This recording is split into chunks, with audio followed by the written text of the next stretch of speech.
नमः सिद्धेभ्यः। भगवान आदिनाथ की जय, भगवान महावीर स्वामी की जय, आचार्य शांत सागर जी महाराज की जय, आचार्य विमल सागर जी महाराज की जय, आचार्य भरत सागर जी महाराज की जय, ढाई में 3 कम 9 करोड़ मुनिराजों की जय। बड़े हर्ष का विषय है। परम पूज्य आचार्य श्री विमल सागर जी महाराज का शताब्दी समारोह का आयोजन भारतीय स्तर पर हो रहा है। आचार्य श्री से मेरा संपर्क लगभग 50 वर्षों से है। सर्वप्रथम दर्शन करने का सौभाग्य मुझे सम्य शिखर सिद्ध क्षेत्र 20पंथी कोठी में हुआ। उनके दर्शन करके हृदय गदगद हो गया। तत्पश्चात निरंतर उनके दर्शन होते रहते थे और साथ ही उनकी आहार दान और भैयावृत्ति करने का सौभाग्य भी मुझे प्राप्त होता रहा। मैं आचार्य धर्मसागर जी महाराज सिंह में रहता था। सम्य शिखर जी की यात्रा के लिए सुपार सागर जी, मुनि बोध सागर जी साथ में जब सम्य शिखर पहुँचे तो वहाँ पर पूज्य आचार्य विमल सागर जी के दर्शन हुए और वहाँ से सुपार्श्वती माता जी के साथ में मैं कलकत्ता गया, जहाँ पर पूज्य माता जी से अध्ययन किया। तत्पश्चात मैं आचार्य श्री के संग में आ गया। समय चलता रहा। सोनागिर में आरिका, जो वर्तमान में नंगमती माता जी हैं, सुधर्मा, गण्य आरिका शादबादमती, जो पूर्व नाम ऐरा, इनसे मेरा संपर्क था ब्रह्मचारी अवस्था से, क्योंकि सम्य शिखर की यात्रा में इन बहनों का पूरा योगदान रहा। और जब ये सोनागिर में दीक्षा लेने के लिए आचार्य विमल सागर जी के पास गए तो उन्होंने वहाँ दीक्षा ली। मैंने उनकी अनुमोदना की, दीक्षा की। और जब से संपर्क बढ़ा और संपर्क बढ़ता रहा, जब पूज्य आचार्य श्री का रजत जयंती समारोह सोनागिर में मनाया गया, उस समय मुझे सबसे उत्तम कार्य करने का सौभाग्य प्राप्त हुआ कि आचार्य श्री के द्वारा पूर्वाचार्यों द्वारा लिखित 75 ग्रंथों का संपादन करने का कार्य मुझे सौंपा गया। मैंने बड़ी कुशलता से इस कार्य को संपन्न किया। साथ ही बासल रत्नाकर आचार्य विमल सागर जी का अभिनंदन ग्रंथ 3 भागों में छपा है, उसका संपादन कार्य का भार मुझे सौंपा गया और भारतवर्षीय अनेकांत विद्युत परिषद की तरफ से उसका संपादन का कार्य मैंने पूर्ण किया। इसका प्रकाशन हुआ, विमोचन हुआ और पूरे भारतवर्ष में इसकी बड़ी प्रशंसा हुई। इस ग्रंथ के संपादन में पूज्य आचार्य भरत सागर जी, गण्य आरिका शादबादमती माता जी, ब्रह्मचारिणी प्रभा जी आदि अनेक व्यक्तियों, साधुओं का सहयोग प्राप्त हुआ और उनके मार्गदर्शन में इस ग्रंथ का प्रकाशन हुआ। पूज्य आचार्य विमल सागर जी महाराज, लोग कहते हैं कि मंत्र तंत्र के धनी थे, ज्योतिष के जानकार थे, साधनारत थे। मैंने अपनी आंखों से देखा कि जब मैं संघ में जाता था, क्या देखते, सुबह शाम को सामायिक करने के पश्चात पूज्य महाराज जी विश्राम कर लेते, 9 बजे उठ जाते और उठने के पश्चात सारी रात खड़े होकर के मंत्र जाप करते। कई घटनाएं उनके मुखारविंद से देखने को और अनुभव करने को मिली। ऐसे महान तपस्वी आचार्य विमल सागर जी, जो भारतवर्ष का बच्चा उनको जानता था, तीर्थ भक्त थे, जिन आगम के अकाट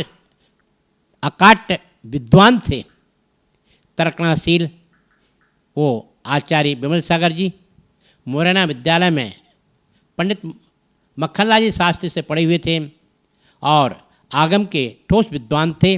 आगम के अनुसार उनकी चर्या थी, आगम के अनुसार उनकी वाणी निकलती थी और आगम के अनुसार क्रिया करते थे।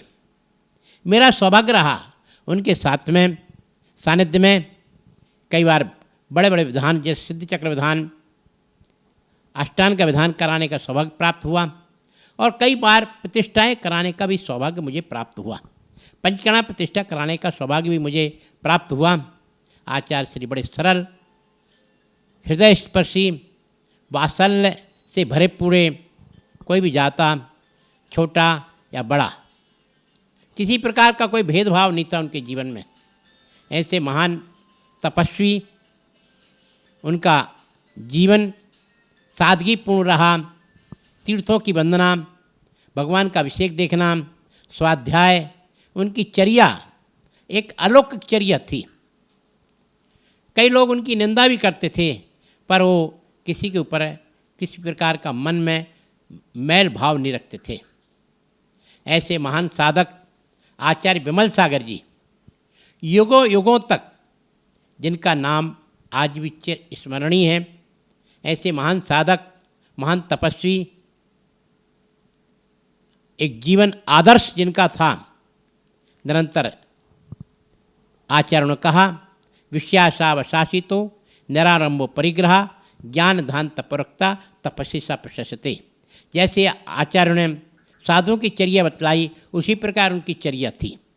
उन्होंने कई क्षेत्रों का निर्माण किया, कई शिष्यों को तैयार किया, कई ग्रंथों का प्रकाशन कराया, कई जगह प्रतिष्ठाएं की, पुराने मंदिरों का जीर्णोद्धार कराया, आदि धार्मिक कार्य उनके सदा हृदय में विद्यमान थे और सदा कराते रहते थे। ऐसे महान साधक आज हमारे मध्य में तो नहीं है, पर उनकी छाप हमारे हृदय पर है, क्योंकि उनके साथ रहने का सानिध्य मुझे कई वर्षों से और कई वर्षों तक रहा। निरंतर जिनकी साधना देखने को मिलती थी, त्याग की मूर्ति थी, वात्सल्य से भरे हुए थे। कोई कार्य होता, बेटा ऐसा कर लेना, मन में छोटे बड़े का कोई भेद नहीं था। ऐसे महान साधक जिनकी जैन समाधि समय से तीर्थराज पर हुई, उस समय का दृश्य देखने योग्य था। मुझे भी वह सौभाग्य मिला उनके पार्थिव शरीर के संस्कार कराने का। ऐसे महान साधक जन्म जयंती के अवसर पर मुझे विनयाञ्जलि करने का सौभाग्य प्राप्त हो रहा है।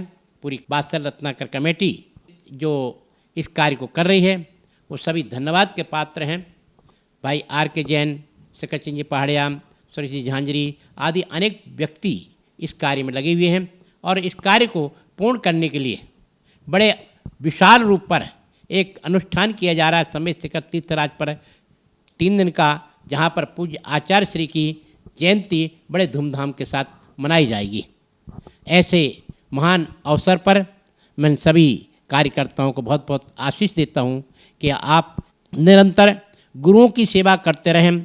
गुरुओं का मार्गदर्शन प्राप्त करके उनके कहे अनुसार हम चलेंगे तो नियम से हमारे जीवन का कल्याण होगा।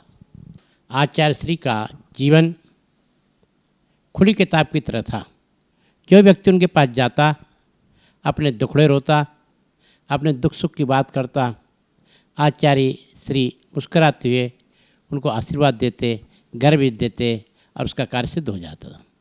कोई परेशानी होती थी, वहीं बैठे बैठे तेरे घर में एक परेशानी है, तुझे मकान चेंज करना चाहिए या एक काम चेंज करना चाहिए, इस प्रकार कह करके लोगों का उद्धार किया करते थे। मैं कई बार महाराज से कहता, महाराज आप ये छोड़ो सब, अरे धर्मचंद ये भले आदमी है, दूसरी जगह जाएंगे, उसकी अपेक्षा तो कम से कम धर्म के प्रति आस्था होगी। और मैं जिसको ही बताता हूँ मंत्र तंत्र, नमोकार मंत्र के अलावा कुछ नहीं बताता हूँ। मैंने कई बार सोचा कि आचार्य श्री कितने सरल हृदय हैं, कितने सरल परिणामी हैं, जो जन जन के लिए मार्गदर्शन करते रहते हैं। आचार्य श्री का जीवन पवित्र था, सदा निश्चल भाव से सबके प्रति स्नेह भाव रखते थे, चाहे वो साधु हो, चाहे वो ग्रस्त हो, चाहे त्यागी वृत्ति हो, सबके प्रति समान भाव रहते थे। कई बार उनके साथ में यात्राओं में जाने का अवसर मिला। बुंदेलखंड की यात्रा, द्रोणगिरी आदि में जाने का अवसर मिला। बाहुबली मस्तकाभिषेक, समय शिखर, राजगिरी आदि अनेक स्थानों पर जब विधान कराते थे, कितनी तन्मयता के साथ में विधान कराते थे। सिद्धचक्र विधान संस्कृत का आचार्य शिवचंद्र जी द्वारा लिखित कुचामन में विधान कर रहे थे क्या पूजा सामग्री चढ़ती थी, पहाड़ के पहाड़ लग जाते थे सामग्री के। और आचार्य से अनवरत लगातार 1000 मंत्र बोलते थे। कितनी शक्ति उपास था, फिर भी मंत्र बोले जा रहे हैं। बैठे हैं आराम तक भगवान का नाम का स्मरण करते हैं, जैसे जैसे मंत्र बोलते वैसे उनकी ऊर्जा और एकत्रित करते रहते थे। ऐसे महान साधक, महान तपस्वी आचार्य श्री विमल सागर जी, जिन्होंने दीर्घ काल तक जिन शासन की प्रभावना की है, अनेक शिष्यों को तैयार किया, प्रमुख रूप से आचार्य भरत सागर जी, जिनके द्वारा अष्टापद तीर्थ का निर्माण किया गया। पूज्य आचार्य उनके प्रथम पट्टाचार्य शिष्य भरत सागर जी महाराज लोहारिया से बिहार करके बिलासपुर चौक पर आए। यहाँ पर खाली ज़मीन पड़ी थी और इस पर यहाँ पर उन्होंने मूर्ति का, भगवान आदिनाथ की 27 फुट मूर्ति का पूजन, शिला पूजन की और उसके पश्चात इस स्थान का नाम अष्टापद तीर्थ जैन मंदिर रखा। पूज्य आर्यका शादबादमती माता जी, उनकी जो प्रमुख शिष्या रही, उन्होंने अनेक ग्रंथों का संपादन लेखन कार्य किया। सहस्त्रनाम विधान एक अनुपम कृति, ऐसे अनेकों ग्रंथों का संपादन और कार्य किया है। ऐसे उनके शिष्य रहे और आज भी उनकी परंपरा जीवित है, क्योंकि परंपरा का संचालन करने वाले साधुवृंद आज भी उनके गुणगान गाते हैं। पूरा भारतवर्ष आचार्य श्री के प्रति ब्रह्म श्रद्धांजलि अर्पण करने हेतु सम्मेद शिखर पर 29 दिसंबर को बड़े विशाल रूप में विनयाञ्जलि सभा का आयोजन कर रही है, जहाँ पर आचार्य श्री की मूर्ति का अभिषेक, पूजा, आरती आदि के आयोजन के साथ में विनयाञ्जलि सभा की जाएगी। हम सभी मिलकर के अपने नगर में, गांव में, घरों में पूज्य आचार्य श्री के प्रति विनयाञ्जलि अर्पण करें, क्योंकि गुरुओं के नाम लेने से सब संकट दूर हो जाते हैं। ऐसे आचार्य श्री विमल सागर जी महाराज एक नहीं, दो नहीं, हजारों की संख्या में लोगों ने जिनका कल्याण किया है, ऐसे आचार्य श्री युगों युगों तक हमारे हृदय पटल पर विराजमान रहे। उनके प्रति विनम्र विनयाञ्जलि अर्पण करते हुए भावना भाते हैं। आप सब दिगंबर साधुओं के प्रति आस्था बनाए रखें, उनके प्रति श्रद्धा बनाए रखें, उनकी वैयावृत्ति सेवा करके पुण्य लाभ लेते रहें, ऐसी मेरी मंगल कामना है। आचार्य श्री के द्वारा संपादित ग्रंथों का बहुत सारा कार्य करने का मुझे सौभाग्य मिला है। भावना भाता हूँ आप सब इसी प्रकार आचार्य श्री से जुड़ करके, उनके संग से जुड़ करके, उनकी भावना से जुड़ करके अपने जीवन को उन्नत बनाएं। आप सभी को ज्ञातव्य है कि बादशाह रत्नाकर आचार्य श्री विमल सागर जी महाराज का शाश्वत तीर्थराज श्री सम्मेद शिखर जी में 29 दिसंबर 1994 को सायंकाल 4:27 पर ऊर्ध्वारोहण हो गया था।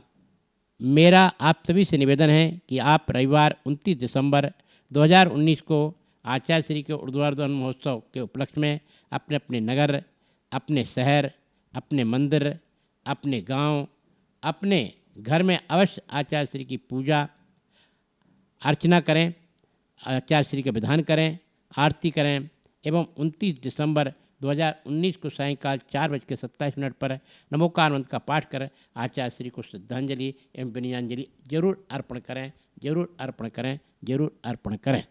इन्हीं शब्दों के साथ विराम लेता हूँ। आचार्य विमल सागर जी महाराज की जय। वैसे तो आचार्य श्री के बारे में बहुत साधुओं ने बताया है, लेकिन गुरु महाराज एक पहले ऐसे संत थे जो क्षुल्लक दीक्षा से ही 4 रसों के त्यागी थे। वात्सल्य रत्नाकर आचार्य गुरुदेव विमल सागर जी महाराज की हम शताब्दी तो बना रहे हैं, लेकिन मुझे कभी ये एहसास नहीं हुआ कि गुरुदेव हमारे बीच से नहीं रहे। आज भी जब हम समाधि मंदिर में ध्यान लगा के बैठते हैं तो हमें ये अनुभूति होती है कि साक्षात गुरुदेव हमारे सामने बैठे हैं। गुरुदेव अल्प निद्रा के धनी थे। वो हमेशा शाम को 7 बजे से लेकर 11 बजे तक सोते थे। 11 बजे बाद में उनके जाप चलते थे। एक समय मैंने पूछा था, गुरुदेव आप दिन में क्यों जाप नहीं करते, रात को ही जाप क्यों करते हैं? तो गुरुदेव ने बड़े हंस के बोले थे कि दिन में तुम मेरे को जाप कहाँ करने देते हो, इसलिए मैं रात को जाप करता हूँ। वो हमेशा सबकी परोपकार के लिए हमेशा तत्पर रहते थे। मेरे परिवार के ऊपर उनका विशेष स्नेह व आशीर्वाद था। मेरे 2 बेटे कमलेश और मनीष भी गुरुदेव के पास में हमेशा जाते रहते हैं। आज भी वो साल में 4 बार समय शिखर गुरुदेव की समाधि मंदिर में जाते हैं। मेरे छोटे पुत्र को जन्म से बोली नहीं थी। 1977 में आचार्य गुरुदेव विमल सागर जी महाराज सत्संग गिरनार जी में विराजमान थे। मैं चेन्नई से गिरनार जी गया। मैंने कुछ भी उनको नहीं कहा। जाते गुरुदेव ने कहा कि बेटा पैदा हुआ है, बोल नहीं रहा है, बेटा 4 साल का होगा जब बोल जाएगा। 4 साल तक मैंने कभी उसको डॉक्टर को नहीं दिखाया। मेरा पुण्य बहुत तेज था। 4 साल बाद में गुरुदेव 1981 में शरण बेलगोला मस्तकाभिषेक में आए थे। भंडार बस्ती में गुरुदेव रुके हुए थे। मैं जो ही नमोस्तु किया, बाबा ने यही पूछा कि तेरे बेटे को बोली आई या नहीं आई। मैंने बोला बाबा अभी तक तो नहीं आई। बोला वो तो बोलता है तो सुनता नहीं है, बहरा है तू। और उसी समय बाबा ने अपने गोद में बैठाया, पीठ पे हाथ रखा, सर पे पीछे रखी और मेरे बेटे को बोली आ गई। आज भी मेरे परिवार में सबसे ज़्यादा अगर आवाज़ तेज अगर किसी बेटे की है तो वो विमल सागर महाराज की दी हुई आवाज़ ही है। मेरा मद्रास में जो मकान है वो मेरा नहीं है। उस मकान के ऊपर भी विमल कुंज है और जो बॉम्बे में मकान है गुरु कृपा है। मैं एक ही चीज़ कह सकता हूँ कि मैंने चौथे काल में जन्म नहीं लिया, भगवान को नहीं देखा, लेकिन गुरुदेव के देखने के बाद में मुझे ऐसा लग रहा है कि ये आने वाले तीर्थंकर ही हैं। ऐसा वात्सल्य किसी साधु ने क्या, मेरे स्वयं के पिताजी ने भी नहीं दिया जितना वात्सल्य गुरुदेव ने मुझे दिया।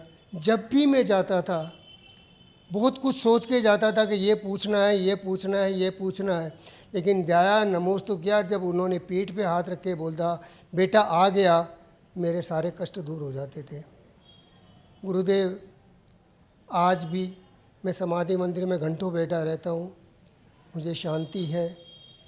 और जब भी मैं समाधि मंदिर में बैठता हूँ तो मुझे कई बार ऐसा अनुभूति हुई है कि गुरुदेव बैठे हैं, हंस रहे हैं। मैं 25 समाधि दिवस के उपलक्ष्य में सभी भारतवासियों को कर जोड़ विनय प्रार्थना करता हूँ कि वो आए, गुरु का गुणगान करें।